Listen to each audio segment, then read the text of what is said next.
नमस्कार, आप देख रहे हैं द फुलझड़ी और मैं श्रुति। भिंड जिले के बिलाव गांव की 75% से ज्यादा जमीन पर एक पुरोहित परिवार का कब्जा था।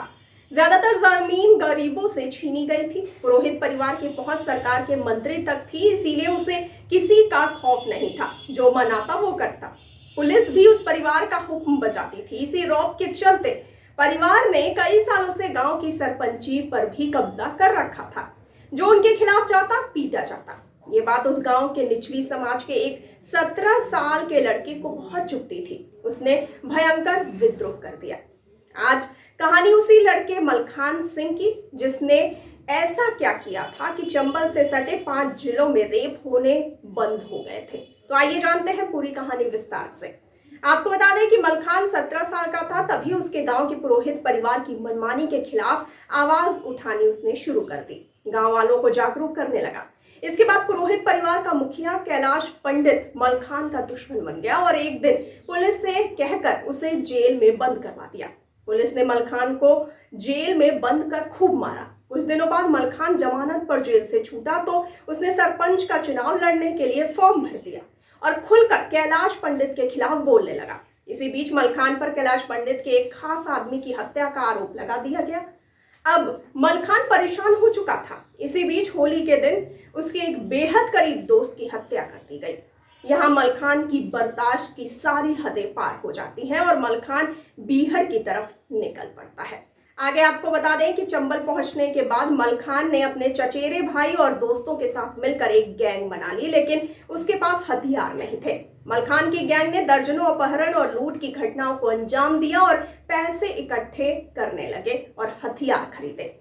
आपको बताते चले कि 70 के दशक में चंबल में और भी कई डाकुओं की गैंग एक्टिव हुआ करती थी। उन सभी को मलखान के बढ़ते वर्चस्व से इनसिक्योरिटी फील होने लगी थी। इसी के चलते आए दिन दूसरे डाकुओं के साथ मलखान की मुठभेड़ होने लगी। मलखान उन डाकुओं को हाथ पैर में गोली मारकर जिंदा छोड़ देता था। इसके चलते बाकी डकैतों के दिल में भी मलखान के लिए इज्जत बढ़ने लगी और सब मिलकर उसे द सिऊ किंग कहकर बुलाने लगे। मलखान ने बलात्कारी की चौराहे पर खड़ा करके गोली मारने का ऐलान किया था। बलात्कार के कई मामलों में मलखान ने ऐसा किया भी। इसके बाद उन इलाकों में रेप होने बंद हो गए थे। इस क्रम में आगे बढ़ते हैं और आपको बताते हैं कि साल 1980 तक मलखान पर 94 से ज्यादा मामले दर्ज हो चुके थे, जिसमें 17 हत्याएं, 18 डकैती, 28 अपहरण और 19 हत्या के प्रयास के मामले शामिल थे। मलखान पर यह आरोप भी लगे कि उसने मुठभेड़ के दौरान दर्जनों पुलिस वालों की हत्याएं भी की। बदनामी के डर से पुलिस ने यह बात सामने नहीं आने दिया। सन 1982 में मलखान की गैंग से मिले पत्रकारों ने बताया कि मलखान के पास इतने हथियार थे जितने 4 से 5 जिलों की पुलिस के पास कुल मिलाकर भी नहीं थे। सबसे बड़ा फर्क तो ये था कि मलखान के पास आधुनिक हथियार थे और पुलिस के पास नहीं। आगे बढ़ते हैं और आपको बताते हैं कि केंद्र सरकार के साथ एमपी, यूपी और राजस्थान की सरकार ने एसटीएफ टीमों का गठन किया और मलखान को जिंदा या मुर्दा पकड़ने के लिए जंगल में उतार दिया। एसटीएफ की नाकामी के बाद सरकार ने उस पर 70,000 का इनाम रख दिया, जो आज के करीब 6 लाख रुपए के बराबर है। आपको बताते चले कि 15 जून सन 1982 में मलखान सिंह और उसकी गैंग मुख्यमंत्री अर्जुन सिंह की मौजूदगी में समर्पण कर देती है। जी हाँ, पुलिस की वर्दी पहने मलखान माता दुर्गा की मूर्ति के सामने अपने हथियार डाल दिया।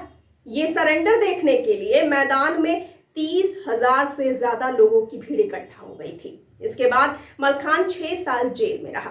साल 1989 में सभी मामले में बरी करके उसे रिहा कर दिया गया। आपको ये भी आगे बताते चले कि जेल से छूटने के बाद भी यूपी, एमपी और राजस्थान के 5 जिलों में मलखान की धाक उसी तरह कायम थी। इसीलिए कई राजनीतिक पार्टियों ने उससे संपर्क साधा। साल 2014 के चुनाव में नरेंद्र मोदी का प्रचार करने के लिए वो कई मंचों का चेहरा बना। अपने भाषणों में कांग्रेस को कोसा और नरेंद्र मोदी को जिताने की अपील की। साल 2019 में भाजपा से टिकट न मिलने पर वो भाजपा से खफा हुए और पार्टी छोड़ दी। बाद में अखिलेश यादव के चाचा शिवपाल यादव की प्रगतिशील समाजवादी पार्टी लोहिया का दामन थाम लिया। दोहरा लोकसभा सीट चुनाव लड़े लेकिन हार गए।